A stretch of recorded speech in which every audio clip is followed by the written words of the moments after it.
Time is 6:03. This meeting of the Fern Bluff Municipal Utility District Board of Directors has come to order. We'll call directors. All directors and presidents of the board, Director Tiber. This time I ask everyone to stand for the Pledge of Allegiance. Director Barnes, would you lead us in the Pledge of Allegiance this evening? Pledge allegiance to the flag of the United States of America, and to the republic for which it stands, one nation under God, indivisible, with liberty and justice. Thank you, Director Barnes. Point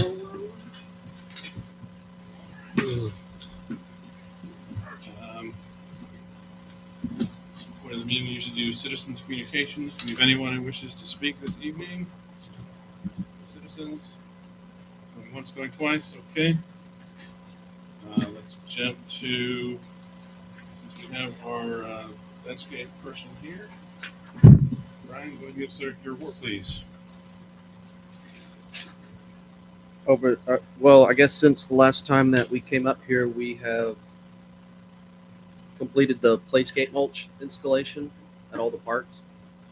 We installed approximately 5 inches at all the playscapes and completed that. And we've made all the irrigation repairs needed to keep the system up and running. And we've also, in terms of turf management, we've done the first round of pre-emergent. And in the next 5 to 6 weeks, we'll do a second round with fertilization. Whenever we put that down. Next week, we have you guys on the schedule to aerate all the sports fields. There's one at Fern Bluff Park, and then there's 3 at Olson. So that's on the schedule for next week. And then I guess in about 5 or 6 weeks, weather dependent, we'll be putting down again the next round of pre-emergent fertilization on the turf. So in the next 6 weeks, this is basically when you guys receive about half of your turf materials, pre-emergent fertilizations. We'll get all that done before the end of July. So next month, whenever myself or Jack comes up here, we will probably be saying we've either done it or we're about to do it. We're right in that time zone. So everything's greening up.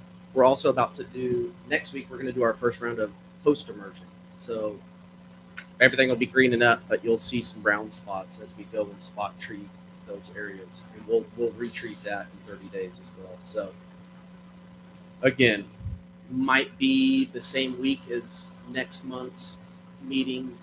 Myself or Jack might be saying it'll be happening the next, the following week, but this is whenever we're getting the turf kind of in gear. Mulch the community center today. Yesterday we mulched the butterfly garden, and we're going to be mulching 1 day a week. So on a bigger park, we'll probably hit, like today, this was a full day for my whole company to mulch the community center.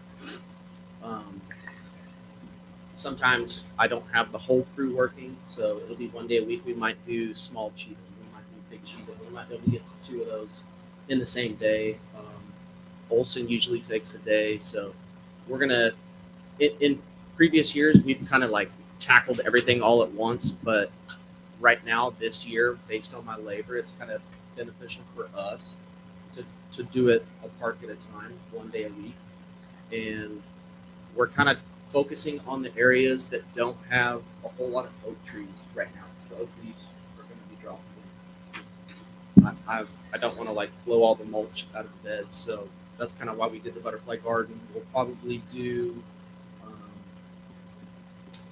Columbia Falls, I guess that would be the south side of Brightwater Trailhead. That doesn't have a whole lot of oak trees in it, so we're going to be doing parks that have, like, let's say Friendly has a ton of live oaks, so we'll probably do that one last. Maybe the water tower would be next, stuff like that. So that's kind of like our thought process is mulch the parks and gardens that don't have heavy oak trees. So we're kind of biting it off a little bit at a time this year. So just so that the live oak leaves fall? Continue to Yeah, fall, I mean, they're from the oak trees? yeah, they're usually the last ones to give us their pollen. No, really? But yeah, other than that, we're kind of just, business as usual. I'm going to be taking a trip with Janie through the green belts and looking at some areas that don't have wildflowers that we can cut and not disturb anyone. And that's kind of next around the corner. We'll be installing flowers at the monument signs at the parks next week as well. Probably the same crew that does the mulch next week. I was amazed at how green we got after the Yeah, the rain. Yeah. I mean, it's just amazing. Yeah. See, rainwater has a lot of nitrogen. But thank Yeah, you. it You look is. good. It is green, but we're gonna do some post-emergent next week, so you will see some brown. But that's what we want. The weeds are bad this year. Yeah. Are y'all seeing mostly crabgrass or Johnson grass? Or It's like a lot of henbit, and it's the one that has a little purple flower with Yeah. a square stem, and just crabgrass. It's really nothing new. I feel like we've had more success doing more rounds of post-emergent than we do doing 2 pre-emergents in the spring. Yeah. It's like, I don't know if you guys are experiencing this in your yards in this area, but it doesn't seem to work. I feel like we get a lot better kill whenever we're doing post-emergent and then 30 days later a second post-emergent. You're going to get a lot better kill rate than just doing a pre-emergent. So we're doing both, but Right. your first round of post-emergent will be next week. And so we usually do it 4 to 5 weeks after that. That's why I'm saying next month, me or my partner will say, we're about to do it again. So I don't think it'll fall before. We like to come in here and say, we've done X, Y, and Z, but it just doesn't always fall like that. So, So we'll be polka dot for a little while. Yeah. With those. That's- but I think before the next meeting, it'll pass and it'll be green again. But we do want to do it 4 to 5 weeks after our first application. And then we'll do our second round of pre-emergents in the next month. But all of your turf for the first half of the year is done by the end of June. July, August, September, we hold what we got and pray for some rain. So we're kind of just doing that right now. And I think in previous years, if you went and dug up the minutes, we probably would have been a little bit ahead of schedule right now. But with the storm cleanup and then the playscape mulch, I mean, I've had 2 crews going full time up here. We haven't been anywhere else. We've only been in your district for the last 3 The weeks. storm cleanup is good. I just thank y'all so much. You really jumped on that. Very well. I think that's it. Do you guys have any questions? I do actually. Yeah. I have a question and a comment. The question I have is the aeration, is that physical or is that liquid? I have a Okay. machine You have a machine that I ride on. pumps. Yeah, there's a little plate Okay. that I stand on, and it That's plugs just- out. Yeah, I They're was just 3-inch curious. plugs, 2.5 to 3-inch plugs. I know a lot of the What's that? the other lawn companies are now looking at this liquid aeration stuff. I was curious as to whether that's something you use. I've never done that. I don't know. I mean, that's something I could look into. I just spent $25,000 on this machine, so I'm hoping you don't. I think it works great, especially if you don't have this machine. especially if you don't have irrigation that you're going to poke into. Right? Well, we flag all the heads. Yeah, actually, everywhere that we aerate, there is irrigation. But before we get the aeration machine on there, we flag the heads. I have a licensed irrigator that's on that crew, so he turns on the irrigation, we flag the heads, and then. I don't know how liquid aeration would work because one of the biggest benefits to aeration is getting air, Yeah. oxygen down into the soil. Right? With I the mean, I'm not an expert, but they're saying that it actually opens up microbes in the soil. I mean, that's what they told me when I bought Yeah. it. So, but my lawn is Let us greening know up. how that worked Yeah, I out will. for you. It's much less labor intensive. I'm gonna give them that. And the other question, the comment I have is, I'm walking in here, the smell is strong, but the flowers are beautiful. Nice job. Yeah, that smell will go away in about Oh, yeah. 3 days, but yeah, that's Nice job. Thank you. yeah. Thank you. I love the crew. Please do. That's all my questions and comments. How's cleanup looking as far as downlimbs and blocking sidewalks and stuff? We finished up this week. There was some stuff on the back mounds at Olson. There's definitely still some limbs. I've got a couple photos of some folks that live along the green belt that have definitely thrown some limbs over the fence per usual, but I haven't actually picked those up yet, and I won't until I run it through Jane. But there's definitely still some cleanup to be done. But as far as like the parks where people are using your parks and congregating, there are no that I know of hanging limbs, and I think everything's good, but definitely in the green belts, I mean, it could be a long time before that's everything's clean. I'm But telling everyone by the end of the year because we're doing it in-house. We may decide to hire out because there's so much. there's You know people what I'm coming in saying? from Minnesota, Wisconsin. I mean, There's just so much. they're charging a lot of money. Yes, we are. We went through in the first month after the storm and got our parks proper, like where people are entering greenbelt walkways, underneath playscapes. We went ahead and we knocked all that out in the first month. So, answer your question, it in some areas it looks great. In other areas, there's just so much. I mean, we've got how many acres of greenbelts to get all that cleaned up? All the parks are open at this point? Or? All Oh, the yeah. parks are open. Yeah, none of They're them all closed. safe. Now, I say that with a qualifier. Sometimes we don't know that a limb is actually broken. It looks perfectly fine. It's green. You can't see visible cracks. We're not climbing every tree in the Right. district. But then one of these crazy windstorms will come in and it'll take another limb down. But that's kind of typical. But we're seeing a bit more of that this year, just because of the tree damage. But the parks and the most used trails are all cleaned up and safe. It's predominantly our green belts and some of the outer edges of the trails that it's just going to take It's just Oakbrook it's is a large brutal. area. over. There's so much wood. Yeah, it's brutal. We've hauled 43 trailers to Wilson. So, I mean, and I got a guy in the trailer cutting it up in small pieces and like packing it down. We're taking 43 trailers and our trailers are sitting. So you're heavily packing. Yeah. 43 heavily packed. And I mean, some of that stuff in the green belts, you could probably get away with just getting down on the ground and cutting up. I mean, that's Mother Nature would have been dropped it there. To go through and clean up all the green belts like we've done to your parks, I don't even know what that would. I don't think it's necessary, but yeah, it's going to be a work. But I think everyone can go and use a park or use a trail and be totally safe right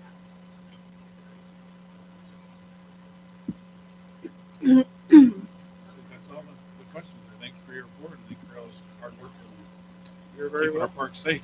We appreciate you guys. Thank you. All right. And I still like the color of that jacket. You're welcome. Stay warm. All right.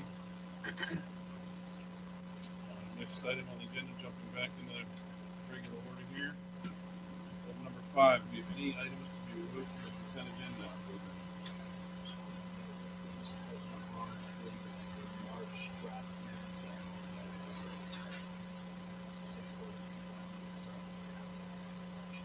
I have fixed them both and they're corrected on the website. All done. So corrections to the minutes. Anything else on the consent agenda? Added or removed? All right, do I have a motion to approve the consent agenda? Motion to approve the consent agenda. Motion by Director Barnes. Do I have a second? I'll second. Second by Director Smith. All in favor? Motion carries 4-0.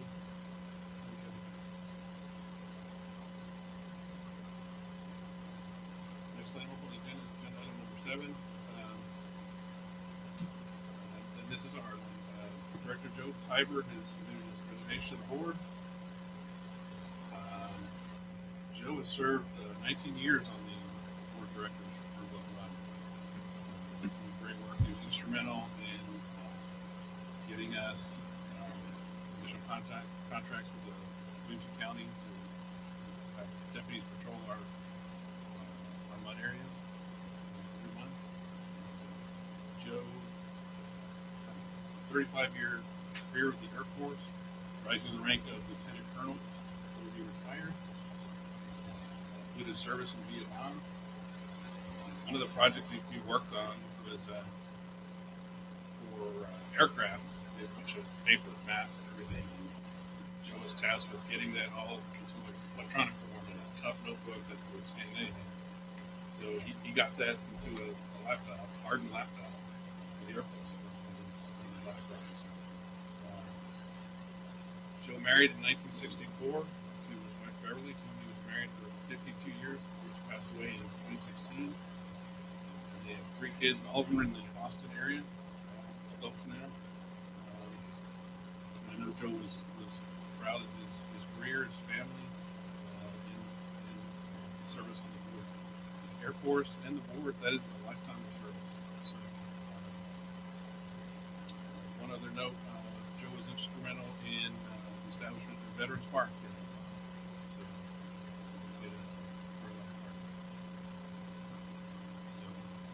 We have Joe's resignation to accept. I just want to publicly state how proud I am of Joe and how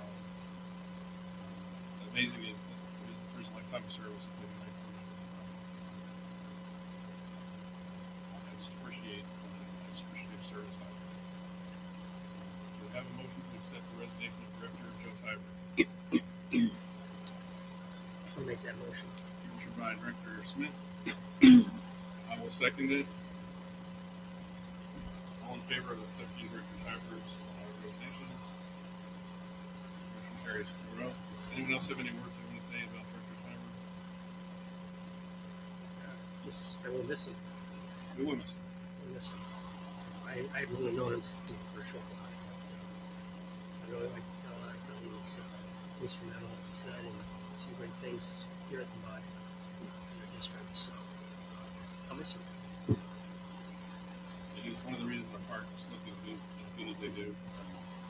So really like serving on the parks. I Joe can say was- something very personally about Joe. Absolutely. It's not personal, but many years ago, our district had really, our neighborhood, Fern Bluff neighborhood, had really gone downhill. And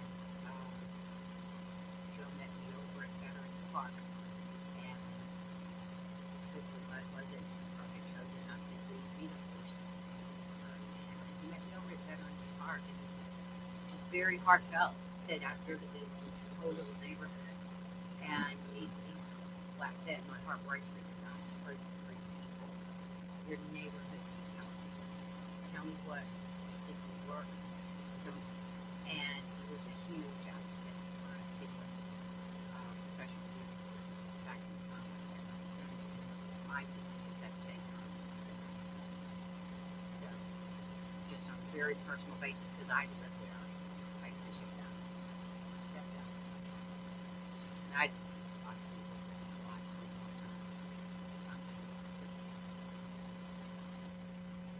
I'd just like to say that Joe was very dedicated, dependable, and you could just count on him. He was here nearly every month. He rarely missed a meeting, unless it was for surgery or.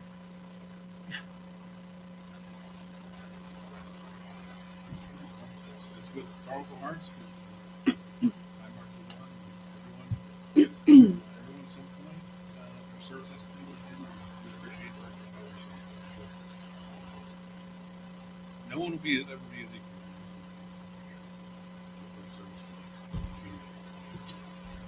All right, next item on the agenda is the roads commission.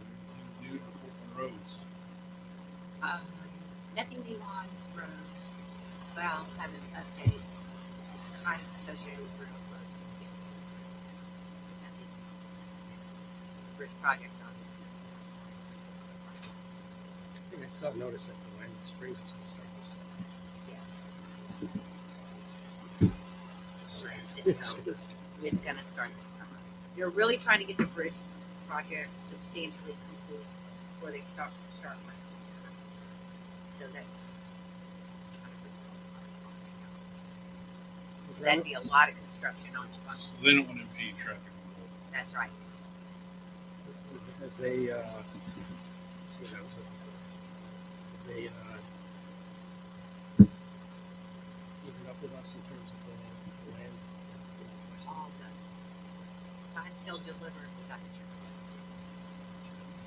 Janie, obviously, we've all noticed that there's a construction trailer on the second phase of Saul's. Do we expect that to impact our roads at all? Have you heard anything? I'll just go ahead because it is sort of associated. Yeah, just with go into the roads. general manager report. Okay, perfect. So, yes, Saul's Ranch East is obviously started. They're doing clearing and all of that. There will be 240 homes. 240 homes. It's a little more than double than the original Saul's Ranch. It's all platted, approved with the city. So yeah, that's coming, and they'll probably start roadways. They've got construction contract, trailer, and everything out there. The issue when I say that it has to do with roads is that because there are no median cuts on Creek Bend, y'all probably remember how much we griped and complained about all of the contractors, dump trucks, and everybody else using the community center parking lot as their turnaround. They come north, they need to dump, turn around, and go back south. This is going to cause the exact same situation. This morning, 4 huge trucks, pulling Wyoming Springs, taking a turn, coming into the community center parking lot. Our asphalt is not rated for that. It was kind of lucky. Hector was pulling in when 2 of them were coming through. We of course stopped them and spoke with them. We did everything we needed to do last time. To the developer, to the builder, to the city of Round Rock. We've got signs up that say no trucks, etc. My plan is that I am going to reach out to the transportation department of the city of Round Rock and get on this very early right now. We have video of the trucks, obviously not our trucks. See if at a minimum they will do a temporary median cut so that they can come in, turn around stay on Creek Bend. So they're not here at the intersection, they're not by the elementary school, and they're not doing turnarounds in our park. We will also be looking at electric gates. We've talked about it, tried to manage the parking lot as much as possible. About 4 o'clock in the afternoon here, people get very impatient with the intersection out here, and they just cut through 9 cars in one day. And that's all well and fine, except for the fact that it's illegal. And we do have events here. And when you've got a hot rod high schooler trying to, get through the intersection, it's not safe. So I will talk to the city of Round Rock. I will try to get some help, and staff will be looking into gates. We have been parking one of our mud pickups at this driveway back here. So when they do cut through, they have to turn around and go back out. They're usually not happy with it. So Yeah, we've got to look at electric vehicles in the backyard. it is just, and it It's is. worth doing. I mean, we literally don't want to. We've had it resurfaced and redone. Yes. Iron the reason.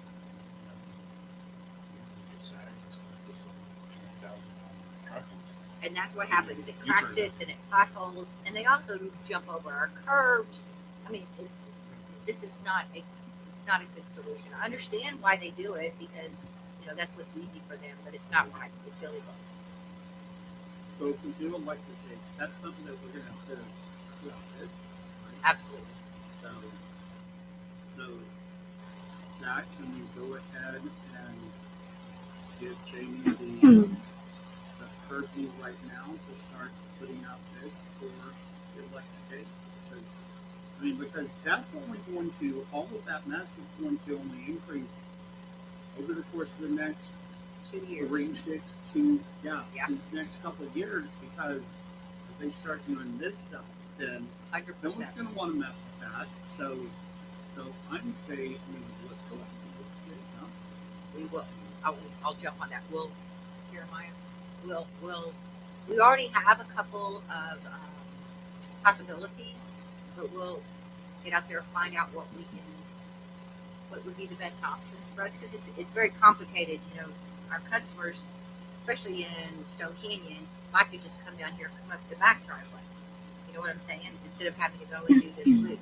So we're going to have to sort of figure out and hours and that kind of thing, but it will have to be remote control. And our plan is that if we do that up here, we're also going to have the same type of gates installed over in the water tower. Yeah. So they'd have to be left open once people are using the community center. That's right. But we could, as a thought, once the center is empty, we don't have events, 5 or 6 o'clock, we can shut down the far driveway so that early in the morning these trucks are not coming in, not As going far to use as the I far say, driveway. we could shut down the far entrance, shut down this right here off of Creek Bend, and somebody comes in and they get to that gate and be like, and after 1 or 2 times of doing that, then And there you go. Maybe And like it might be that that we gate's just gonna be close closed. this gate, Right. so that but we want to keep them out before they ever get very far in. That's the key to save the They're parking lot. close around the parking lot. Right? Yeah. So they have to have a remote to get out tool, or is it going to be pressure sensitive or a sensor? I think we're looking at remotes or keypad, Okay. Yeah. because all of our guys will have to be able to do it. We don't want to completely lock down the center because people come up and drop off their bill payments all the time. We've got to I stay do that available, after. but that doesn't mean we can't do some choke points to where this isn't good for them. I've also asked our sheriff liaison to get us some patrols up here certain times. So we'll look into that. That's I'm sorry that's happening, but I'm glad you're addressing it properly and protect our investment.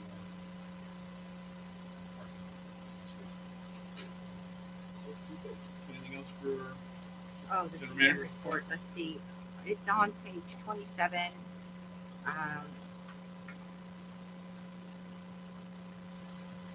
Master meters were replaced, we're all good. We're going to be purchasing and replacing the 3-inch water meter at the elementary school. We're putting out more and more information regarding our MS4 permit and landscaping, leaves, grass blown in storm drains. So you'll see us sort of hitting that topic over and over again. This time of year, everybody's getting their yards ready for spring, and so it starts filling up our storm drains. I understand there was a corporate entity that was kind of got busted trying to blow debris into our storm drain. Yeah, they were. I will. It's not at the point where we've got to issue fines yet. Is it? We met with them today. They were very responsive. Came in and met with us. We gave them a remediation plan that should be finished this week. My offer to them was remediate it, train your people, show them the videos that we sent you of the evidence, and I will waive the fines for this one at a time.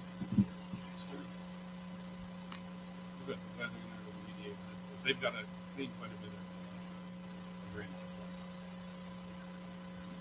Yeah, Glad they agreed to help us with me too. I was very pleased with that. Let's see what else. I think that's all I have. Unless y'all have any questions for me.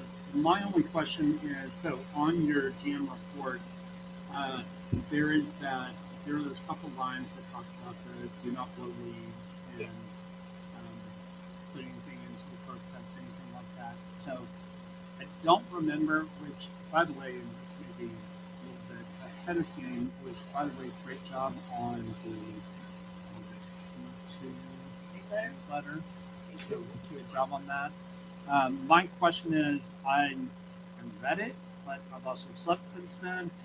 Were things like that, which I love the stuff about like the yard maintenance and how to get your yard green and stuff like that. Was there anything like this in that? It So, was the here's Yeah. the first section. Okay. You know, and since you brought it up, I noticed on the bulletin board you got that flyer or something. It's almost like a glass stuff. Oh, They yeah, advertise yeah. cocktails now or what? Well, that might be something to put out on the website, Put it out. or Do that. and we can point to it in the next MailChimp or next newsletter.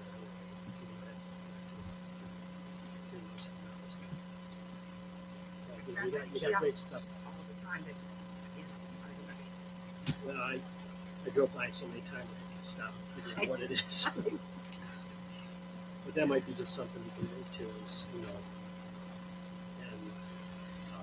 try and put some emphasis on prevention. that's what we want to do. When we see it occurring in the neighborhood on personal property, we always do stop, have a conversation with them. We've got a little postcard that we'll be doing, so we can hand it out. This is just part of it, the whole education process. Most people have no idea what a storm drain is, what the things in the curb, those cuts are. I mean, they don't. It's not that they don't want to know. They just don't. You know. But every time I say, well, what comes off this street winds up in Brushy Creek now. So that makes an impact. All I have. Good. Let's get to some committee reports. Mr. Barnes, do you have anything for budget committee? Not really. Everything is pretty much same as always. Here's what then. In the black. Here's Correct. what. Do you have anything in addition to?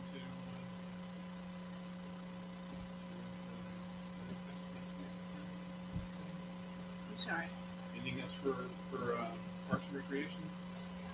No. We will be doing some, and I meant to say that earlier. We will be doing some sod replacement.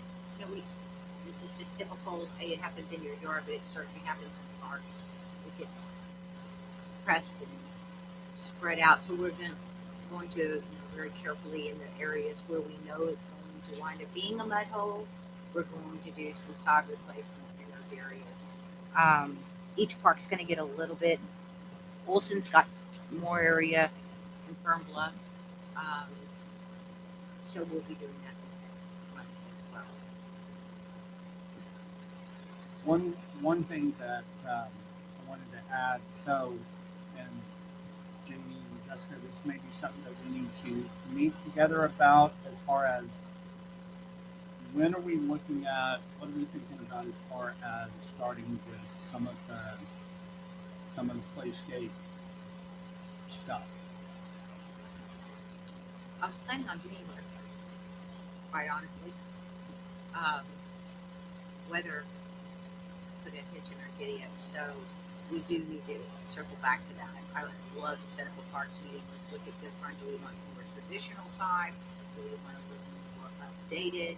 Got a bunch of really good information, and then we can try to start seeing what we want where, and do we have the area for it. So I'm ready. Guys, let me know. I've got a couple of really good vendors that have provided a lot of information. We'll of course have to send this out for RFQs and that kind of thing, but I've gathered the information. And we have very traditional parks. People love them, but there are also some fabulous ones that use more rope time, climbing, you know. As y'all know, I have a lot of grandchildren. So I've used them as have a look and tell me what you think. Which one looks better to you? You know what I'm saying? Test cases. That's exactly right. What do you think your friends would like to play? Interesting. Depending on the grandchild. You know, there's the people, and I think we're going to see this throughout this process. That people love our parks the way they are. Yes, replace the equipment, but keep it looking the same. You know what I'm saying?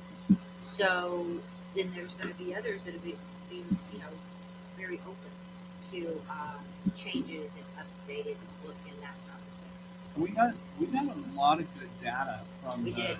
arts survey that was sent out, especially as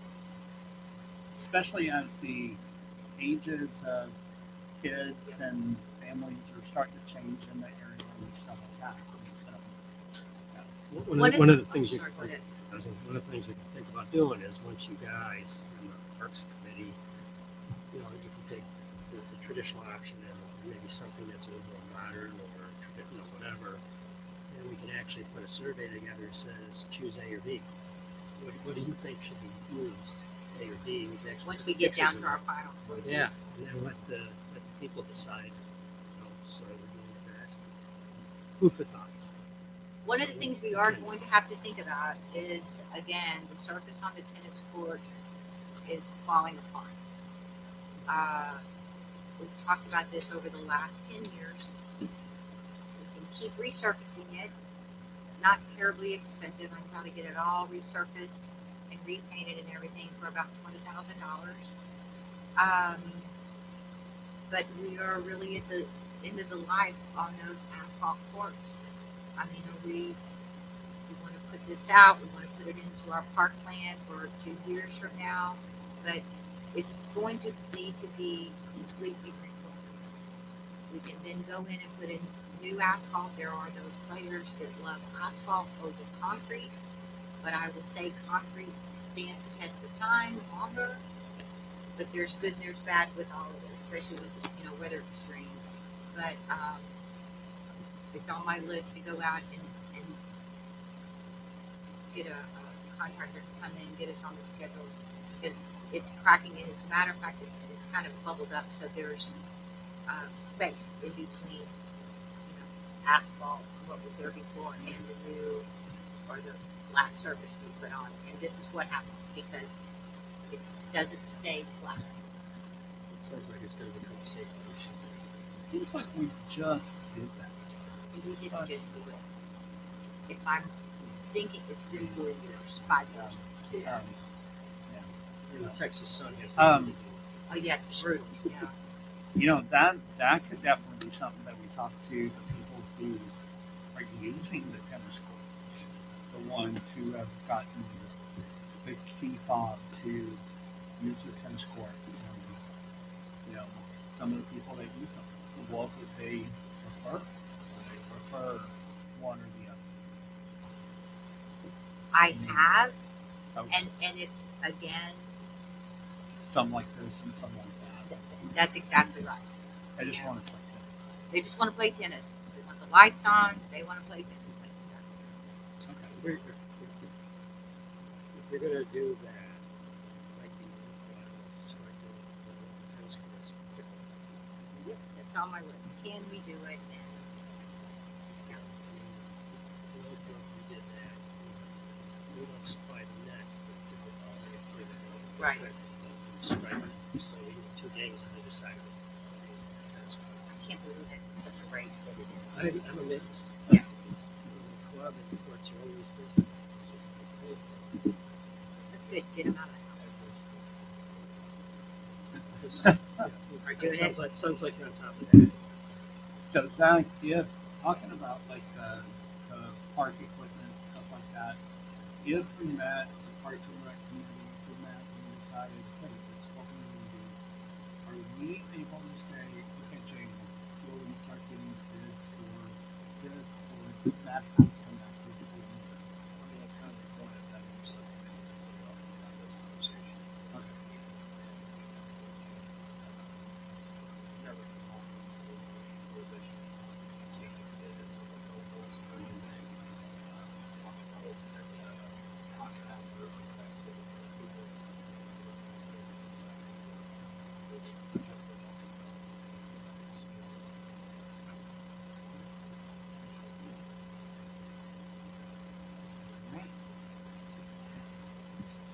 Next report, District Community Center, Community Center. Report. No, just No. Deed Restriction Committee. You saw that we sent out friendly reminders to our residents that still have debris from the storm.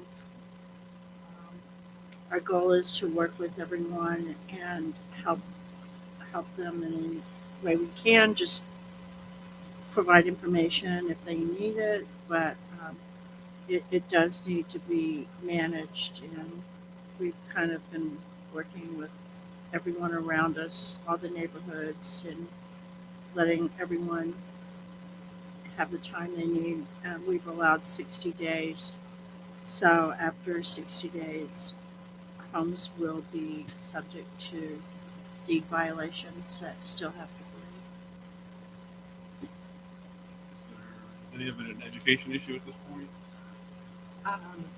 Stage, stage management, they are definitely talking to people that call in.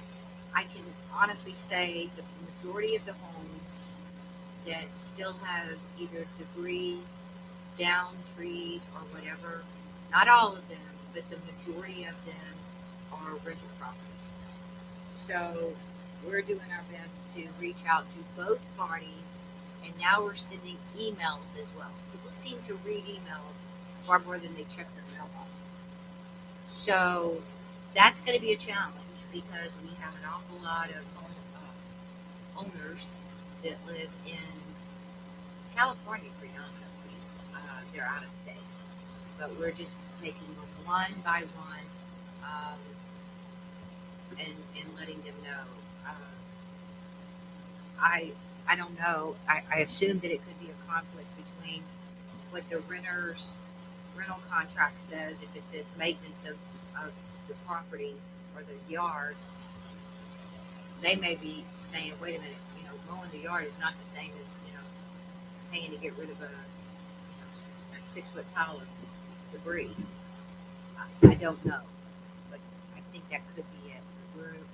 We've just started. We're past the 60 days now, and so we are friendly reminder. And when we don't hear from them, we will pursue it. They're still. I'm super proud. I mean, our district really stepped up and got so much of it removed so quickly. So now it's just that residual. Yeah, no, I'm really happy about everyone stepped up and did what they were supposed to do. Take care of their own debris on their property. So I'm very, very pleased about that. Like each of us individually done it here too, so we don't have yeah. So now it's getting the remnants.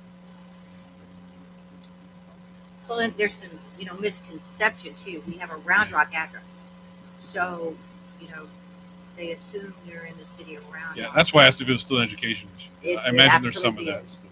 It absolutely is. They're just waiting for the trucks to come by. You can imagine what because there's an Austin. Austin areas. That's right. So it's like some people who just moved in think, oh, we're in the city.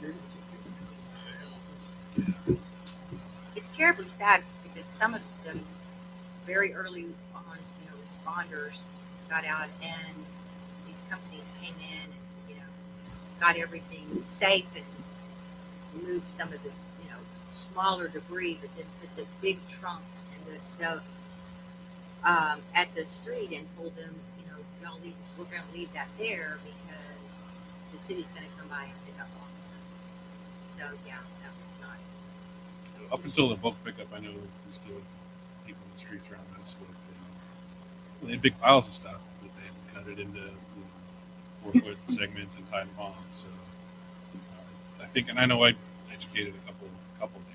Oh yeah, all of that. Make sure it's 4-foot segments. Then they'll take it. They've been out for a couple weeks, and then I hadn't picked up. So CTR picked up a lot, and they're continuing to pick it up. no, they've lived up to their contract. They did everything we needed them to do, and I'm sure it was very difficult for them.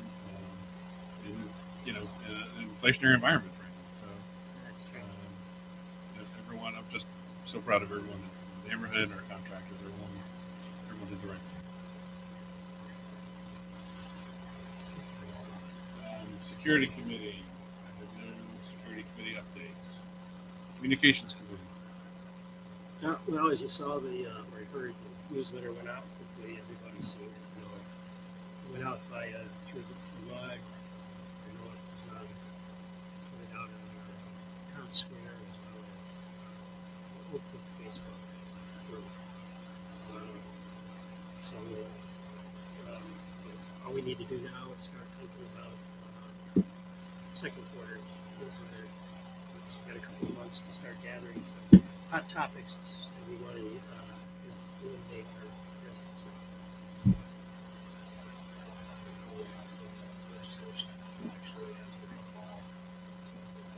Oh, that, yes. Appreciate that, obviously. And I appreciate your contribution to this one. We can't promise this bill to go anywhere, of course, but so may raise concern from the Off topic, but has the legislature done everything it's supposed to do about the property tax relief in Texas? How often do you get asked that question? You know, quite a bit actually. And that's not been as active in the legislature this year as in past years, but there's an ongoing few essential ways, I guess you could say, to avoid support the actual bills that are out there, and just not into politics to opine as to what ultimately see. Some ugly tweets going back and forth across the internet, accusing certain family members of basically not being on board for supporting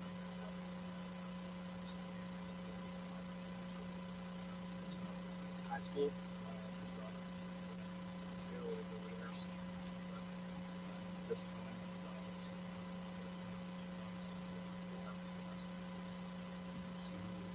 Right. Is it still the case that there's kind of two camps? One is raising the homestead exemptions, and the other is cutting the property tax? that's exactly right. I'm not in tune enough to say to know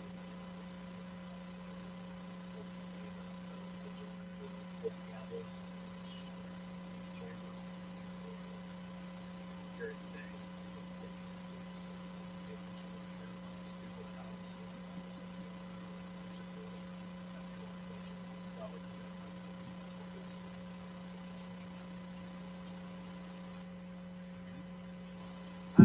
Property values, appraised values are starting to hit people's mailboxes Oh, from sure. Williamson County.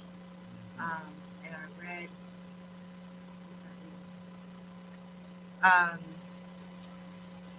it was an interesting graph to see where we were in 2020 and the price per foot per home in our area.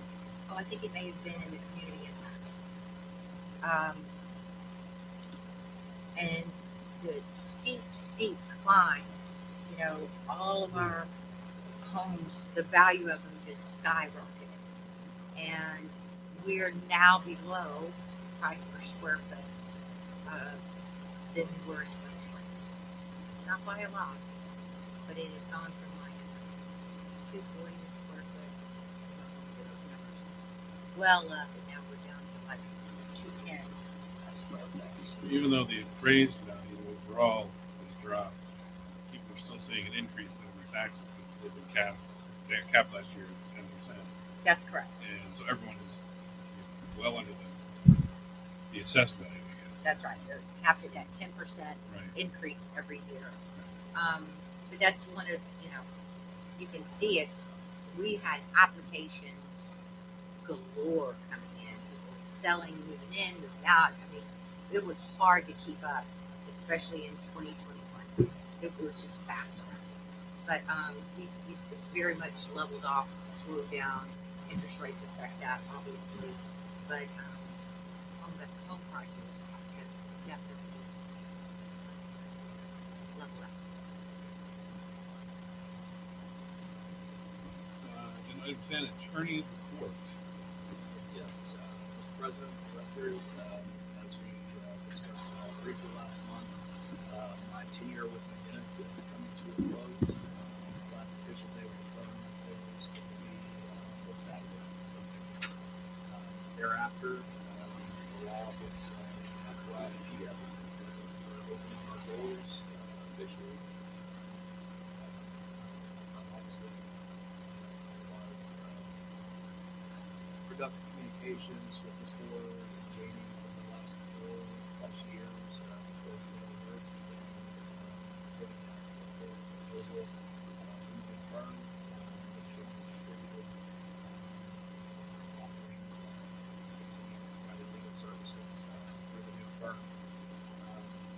As of right now, the rates for attorney services are $300 an hour with McGinnis. And that's just general capital services. What the firm, my firm, is proposing is that we actually drop it down to $275, and we keep that rate in place until at least September 30th of 2024. So essentially, we get through 1.5 fiscal years without the district having to incur any rate increases. One of the things that I don't think any attorney, any government attorney really looks forward to is coming and discussing rate increases. And fortunately, I get to make those decisions now on my own. And so what I'm proposing, rather than me showing up every second year or third year or whatever with a number in hand, that instead we implement basically effective October 1st, 2025, 3% rate increases each year. So right now, inflation far exceeds that.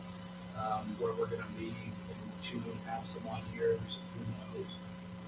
What I would propose is that we implement automatic 3% increases each year with the dollar amount rounded up to the nearest 5 or down to the nearest 5, whichever is closest to, and keeping it with 5 increments of 5 or just for accounting purposes, quite frankly. But if we get to a situation though where it's time for the new fiscal year to come around and we're seeing deflation, for example, obviously I'm not going to come up here and ask for an increase.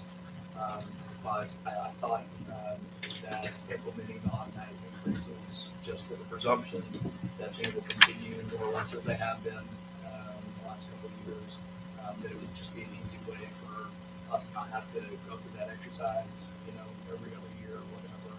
The board knows exactly what your rates are going to be. Janie knows exactly what the budget for. So that was the proposal I put forward. Very much open to any other recommendations, ideas. Janie and I talked briefly about maybe like a flat fee for a set number of hours. I didn't even put that forward just because, in my experience, some may feel otherwise, that the billing structure that you'll have in place seems to be working. I haven't really seen any hiccups with it, and it's just they haven't discussed a flat rate, but essentially you'll have a very good team in place, and so y'all don't see wild swings in your legal costs. That will happen depending on the time of year, election cycles, budget, tax rate, deed restriction enforcement matters. Those definitely cause um, uh, climbs and dips in your legal fees. But in general, just on a month basis, y'all don't have wild fluctuations, and I don't expect that to change anytime soon. So, I think I can answer any questions if I can. One question I've got real quick. So in the proposal that you put forward, you said as far as litigation services, the firm proposes handling any new matters that might arise. So are you saying that basically we revisit the cost, or are we looking at like farming out litigation services to a different? That's a good question, Kevin. So what we've done pretty much since I've been here, for what I can recall, is that I handle things, and I also guys, and again, it's I specifically handle things up until they get to a point where we need to go. And depending on what the circumstances are, what the case involves, I can guide us through that process without a big but y'all obviously have a long-standing relationship with McGinnis. They've got, I think, 2-3 matters right now that they're still handling, litigation matters. And so my recommendation to the board is decide if you want McGinnis to continue providing those litigation services. If you do, great. McGinnis, I'm sure, will very quickly be sending y'all an engagement letter, just basically reestablishing the relationship between the district and McGinnis. But y'all also very much have the authority and every right to discuss litigation with other firms. In an ideal world, I'd love to be able to sit here and tell you, I can handle all of it all the time, no matter what. But it's just not realistic. It's very time intensive, area of practice, and just doesn't really work with my bandwidth, quite frankly. So it's not so much that we don't have the capability, or well, not that we don't have the wherewithal, we just don't have the bandwidth. So anyway, I'm kind of digressing here, Kevin, but to answer your question, again, we would handle things much as we have in the past, and that I'll do my best to shepherd us through, keep us out of the courtroom as much as humanly possible, and then when we get to a point where we've exhausted all those options, the board will refer to legal as you always have, and then it'll be again to the law firm if y'all's choosing.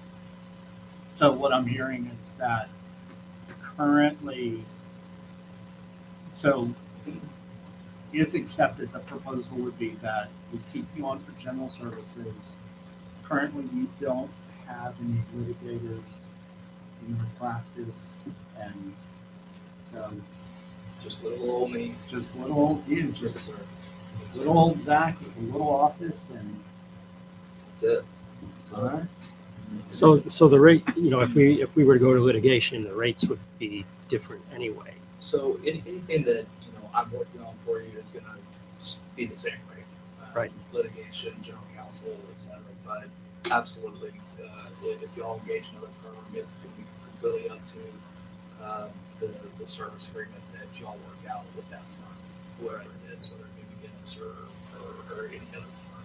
So, But even today, you mentioned the three. It is different. that's right. So we're paying, not only are we paying you whatever the general counsel rate is, but we're also paying McGinnis for the litigation effort. Yes, sir. That's exactly right. And that would continue. It's just that it's not through your company. It would be either McGinnis or somebody else if we chose. Yes, sir. That's exactly right. So it's just a matter of, we're going to be paying for the service. It's just who are we paying other than you? That's exactly right.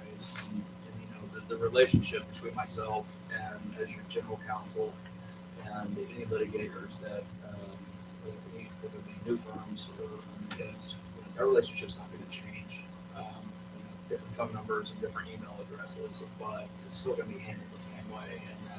And I'm kind of, once we get to the courtroom, so to speak, I kind of take, the back seat, and they're more or less an advisory role. So that would continue with whoever y'all hired for litigation. So, and Janie, I don't know if this is a question for you or for Zach, with the idea that McGinnis is, so I'm assuming unless we decide differently that McGinnis is going to keep whatever litigation we already have in practice right now, are we going to need to get some kind of contract or some kind of agreement with McGinnis to basically move forward with keeping them as our litigation attorneys? Yeah, and that's I didn't do a good job of expressing earlier, but that's exactly right. McGinnis, but my goal here tonight is to report back to the firm, where we think y'all are going to go as far as current litigation is concerned, whether we just want to keep status quo, let them keep handling it, and if so, again, I can't speak on the firm's behalf or this particular sub issue, so to speak, but I have the utmost confidence that y'all will be receiving litigation from our litigation team, setting out a representation agreement that alters what y'all have had in place over the last several years. Basically, just kind of bisecting, if you will, their litigation services with each other. I do want to open up the litigation piece of it to other firms. Would we need to put together a request for qualifications? So you're actually not even required to do an RFQ. I recommend it.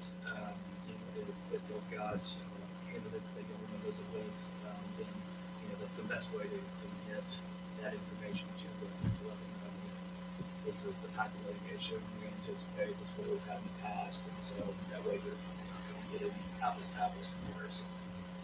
So I recommend that y'all do issue an RFQ, but you're not actually required to issue one to hire professional services. So George, on that, are you thinking about for future litigation or? No, I mean, because we're not going to have any. Basically, the letter we got from them said, we're done in my business, so we need to retain somebody for the litigation piece. Okay. If we're going to accept Zach's proposal, which is not done yet, but it's on the table. Zach can make clear he's not going to do the litigation part of it. We're not best served that way, which is smart. So we need to find litigators. So the advantage of McGinnis is we have someone we work with before we can do it, so we can get a contract with them. But we may want to look at other people, and I do want to look at other people. Is it feasible, and this I question, that if that's the way the board wants to go, that we could keep the cases that we currently have with McGinnis unless and until, or is McGinnis going to want us to sign a longer term engagement? Again, I'm just qualifying this by saying, I can't absolutely speak on the firm's behalf on this, but I have the utmost confidence that if the district wants to continue working with them on the current litigation matters, McGinnis will be more than happy to do that. And y'all have the right, as the governing body of this district, you can engage 100 different law firms if you want.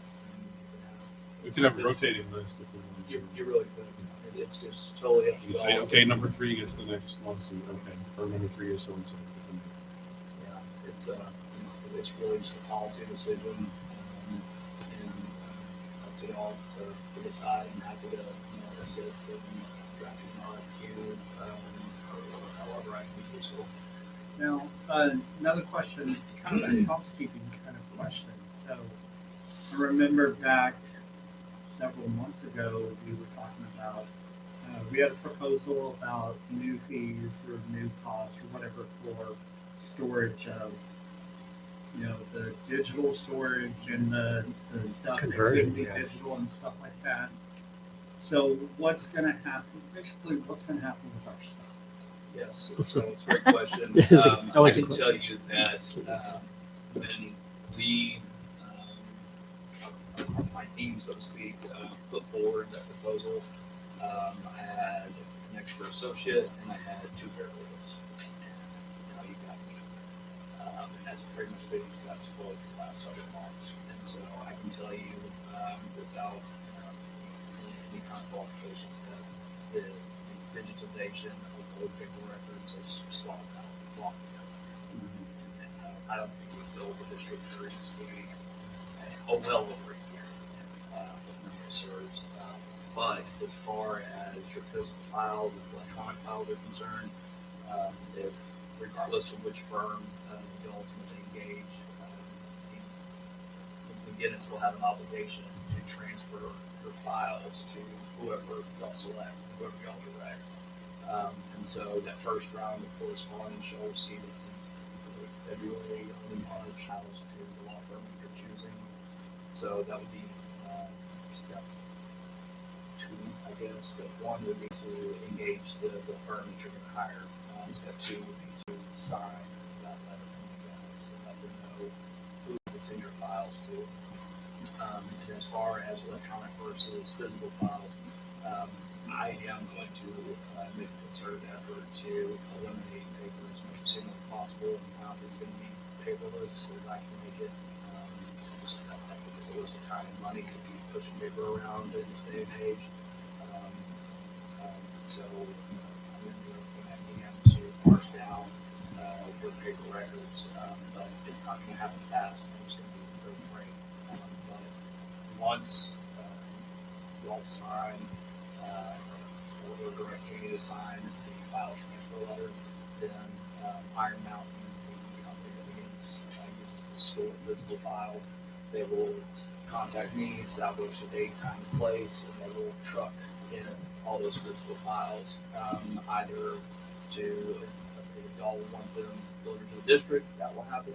Otherwise, I do already have a storage facility. It's controlled behind 2 different boxes, required by law to maintain public records. We've got the storage facility established, and there's going to be a whole bunch of big boxes piled up in there, established by our clients. So, yeah, so that's what happens with your staff, so to speak.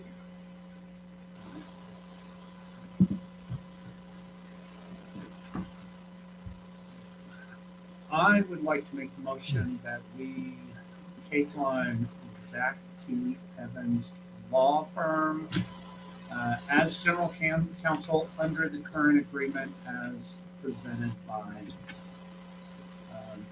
Mr. Evans. A second. Motion by Director Barnes, second by Director Stemfield. Any other comments? Only good luck. All right, all in favor? Motion carries 4-0. Thank you. Well, welcome back to the team. Mr.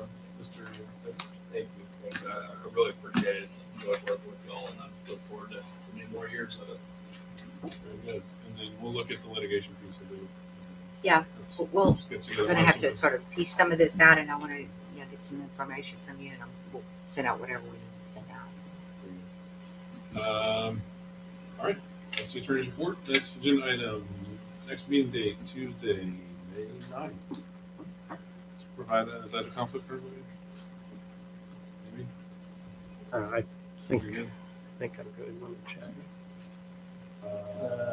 May 9th. I'm totally open. Sorry, Oh, gosh. I'm in. No cruises that we. No, Hawaii, my wife's no. still convalescing from her surgery, so we're not going anywhere till June. Future agenda items.